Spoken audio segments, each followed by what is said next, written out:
So this is the actual circuit of the smart parking system. This is the ESP module, and there are 5 sensors in which the sensor is used for the entry gate and this sensor is used for the exit gate. The remaining 3 sensors are used to detect the vehicles at the parking slots. So the working of this model is, whenever a car passes through the entry gate, the gate opens and the car is being parked at the entry slot.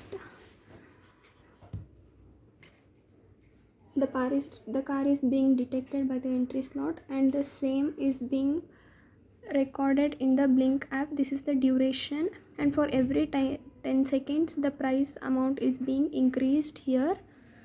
So the process continues for all the remaining vehicles.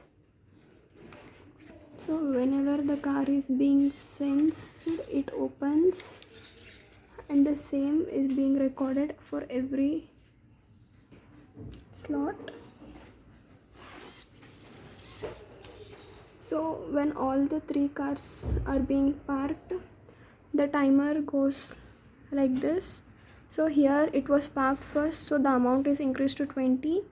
The next was parked, so the amount continuously increases. So this is a timer for every 10 seconds. It makes an increase of 5 rupee.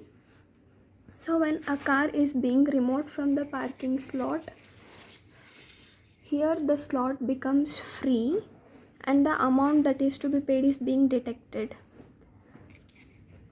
So when the car is being sensed at the exit slot, the gate opens and the car is being removed.